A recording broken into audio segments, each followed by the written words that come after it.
If I asked you what was common between these very illustrious names, what would you say? Mr. Kumar Mangalam Birla, Mr. Motilal Oswal, Mr. Suresh Prabhu, Mr. Shekhar Kapoor, Mr. Piyush Goyal, Rakesh Jhunjhunwala. What do you think is common between these people from very diverse walks of life and professions? Two letters, two simple letters, C and A. Two letters so powerful that if you join them and put them before a name, it not only becomes a professional qualification, but it represents willpower, dedication, intelligence, and the ability to march on come what may. To the rest of the world, these two letters mean chartered accountant. But to me, it means something completely different. Committed achievers.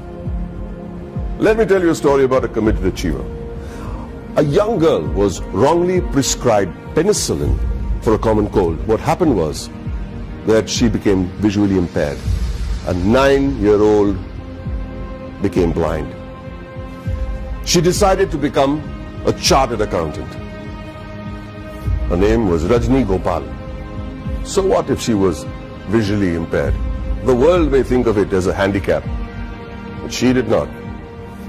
In another story, the daughter of a man who sold coffee outside Borivali railway station on a bicycle decides to learn English in the 7th standard.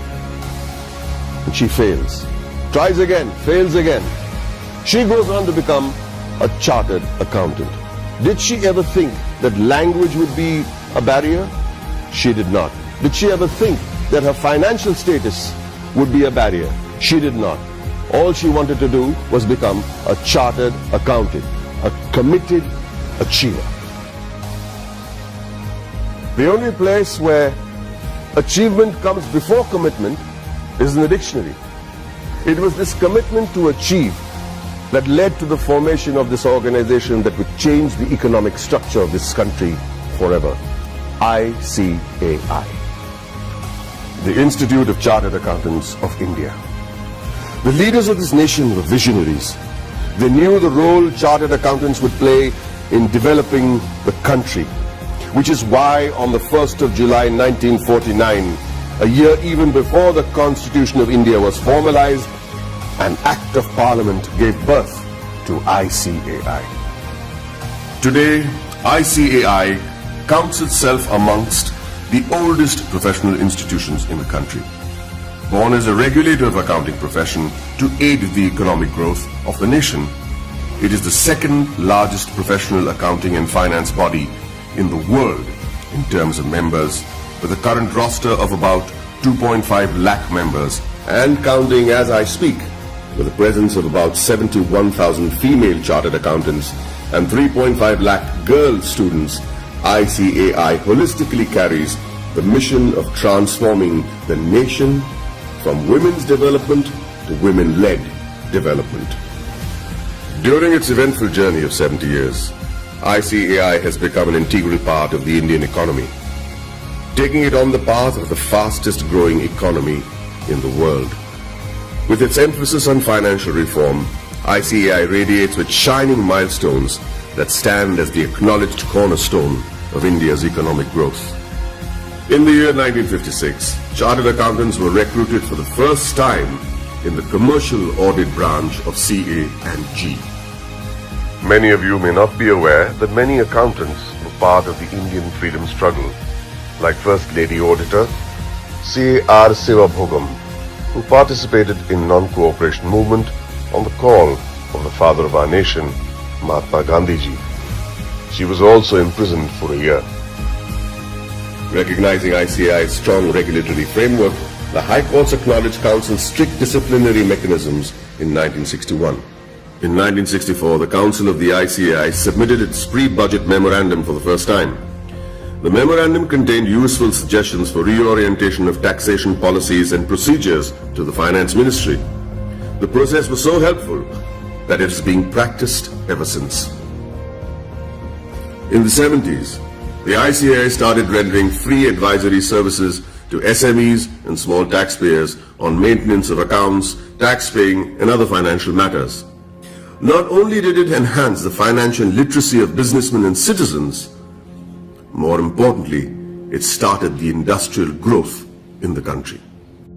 It also collaborated with the government to enlarge the scheme of scholarships. With all humility, I wish to mention that in the year 1972, ICAI members had provided pro bono professional services to the heirs of the Jawans and officers of the armed forces who sacrificed their lives in the war. Complete exemption from tuition and registration fee of the institute was also granted to the children of Amar Jawans and officers. The 80s saw widespread gloom in India's macroeconomic performance due to the prevailing conditions in the country. However, during the period between 1980 and 1990, the economy began to improve and growth rate accelerated. The government appointed CA members on various committees like boards of public sector undertakings and nationalized banks. The government also appointed ICAI as an expert and independent advisor on company law, fiscal and various other committees. The corporate sector, the public sector corporations, cooperative societies and public trusts were brought under the accounting discipline by legislation. In the 90s, sales tax audit was introduced in many states, which was a direct result of ICAI's efforts to showcase the role played by the CA community. ICAI developed a research center in the form of a non-profit company to be named as Accounting Research Foundation. It was during this time that the government recognized the ICAI as the sole recommendatory body for setting accounting standards in the country. 2000 and onwards marked the period when many MRA MOUs had been signed with many international bodies such as ICAEW, CPA Australia, Ireland, CICA, etc. ICAI was granted recognition by IGNU as a research center for the benefit of its members and employees to pursue doctoral research from IGNU. E-Sahayata was launched as an electronic service for members and students of ICAI to provide prompt services against their queries, complaints and grievances. In 2007, ICAI decided to recognize the CA leaders in industries, which gave birth to a glittering awards function. In 2009, ICAI was awarded the Recognition of Excellence Award by the then President of India, Srimati Pratibha Patil. In the year 2014, the Honorable Prime Minister of India, Sri Narendra Modi, nominated ICAI for the Swachh Bharat Abhiyan. Under the banner of Swachh Bharat Abhiyan, Swachh Vidyalaya Abhiyan was launched in the year 2015 to provide separate toilets for boys and girls in all government schools throughout the country. ICAI undertook a pilot study for the Indian Railways. The in-depth cost analysis helped in streamlining the running of the railways. Considering the importance of the legislation, namely black money, and the imposition of Tax Act 2015, CBDT decided to go all out and conduct workshops with ICAI to clarify any doubt the assessees may have had. ICAI was chosen as the preferred institution to partner with the Government of India to create awareness and maximize the potential of the Income Declaration Scheme 2016.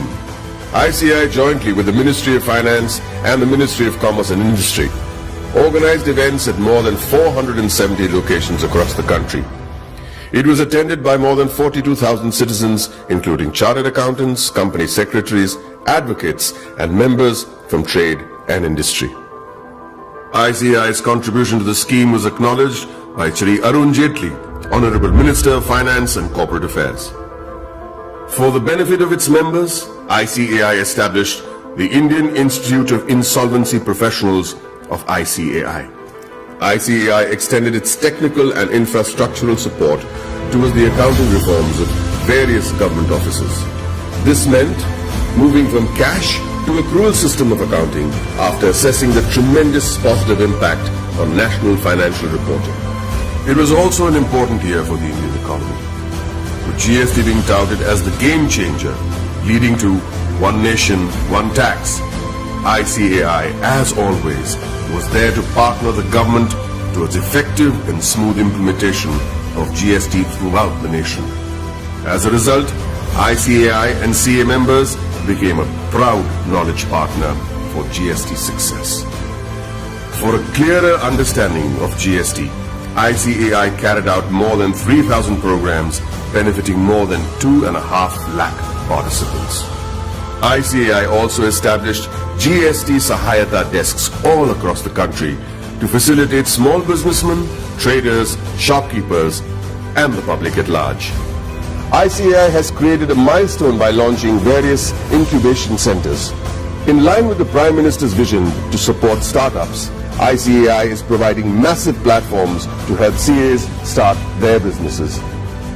Not many people know that there is an accountancy museum in India, or that the ICAI is the first accounting body in the world to start a digital accounting and insurance board, or that there are 3 forensic labs in India to monitor financial bungling and frauds.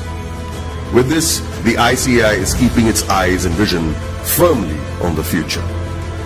The ICAI has a very strict code of ethics. Its motto is taken from the Upanishads, Yayeshu Sapteshu Jagriti, which translates as the one that is awake in those that sleep. Here's to the guardians who stayed awake and protected us while the rest of us slept. I'd like to salute this institute for the work it has done in the past 7 decades and wish them the very best in the years to come.